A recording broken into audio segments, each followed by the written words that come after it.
ku soo dhawow channelka galgalan news taabo calaamada guduudan ee subscribe kadibna ku dhufo gambaleerka si aad u heshid mar walba barnaamijyada iyo wararka aan soo gelino galgalan news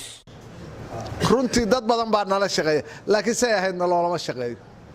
ma ahin annagu ciidanka marka aan noqono bulshada waxaanu ka noqonaynaa in yar meel walba ma taagnin laakiin idinku meel walba aad joogtaan wax walba aragtaan haddaad idinku warkana soo siisaan oo warkiina la sheegi mayo 10 jeer baan sheegay wax walba oo meel jooga waa qabanayna laakiin haddii gurigaaga lagu jiro oo lagu jiro haddii la waa ku gurwaye garaashkaaga lagu jiro oo hoteelkaaga lagu jiro oo adigu gudhinacaaga la degan yahay waadan waxba sheegayn haddana ma ogaan karo oo goorta tirada amni xumaa jirta amni xuma ma jirto amni xumadu waxa weeye isku kalsooni la'aanta weey wiil yar oo madow oo caata aba wuxuu ka faa'iideystay kala maqnaanshaha aynu kala maqannahay xukuumad iyo shacab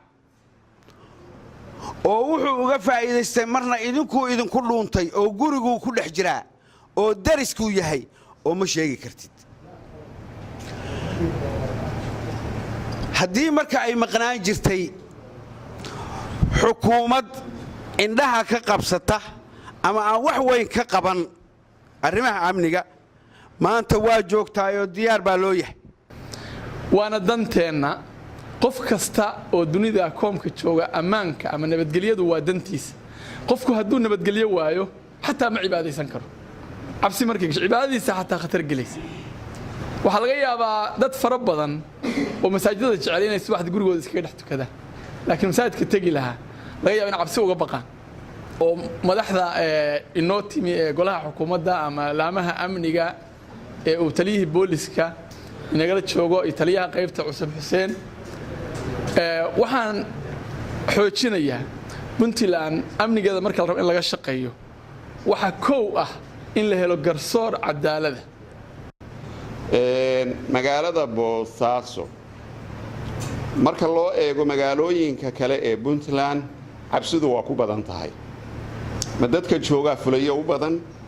ma la cabsi geliyay ma garan karno inay dhacdo masaajid 2000 oo qof ay ku tukanayso qayb badan oo kamid ah ama baasoolada u xiran yihiin ama ciidan dhex taagan yahay inay dhacdo isimadii Puntland ugu waaweynaa qaybtood in lagu dhex dilo wiilkii yaraayo dilayna uu dadka ka talaabsado iridda ka baxo arintaasi arin idin qabata maaha dhammaanteena arin ina qabata maaha wax la aqbali karana maaha wax marmarsiye iyo wax la isku difaacay yeelan kartana maaha waa inaynu xaqiiqada ka hadalnaa waxaanu rabnaa wixii aad dhaliil leedihiin inaad qaadataan sixitaan inaanu uga gudubno xukuumaddu haday dhaliil lahaan jirtay waxaanu diyaar u nahay dhaliiladii xukuumadda inaanu saxno iyo magaalada Boosaaso waxaanu kulligayaga ku fooganahay amniga inaanu idinla adkayno oo wax ka duwan wixii hore aanu ku shaqeyno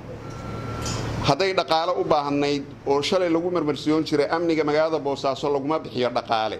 maanta waxa loo ogol yahay dhaqaalaha Puntland inta ugu badan inuu ku baxo amniga gaar ahaan amniga magaalada Boosaaso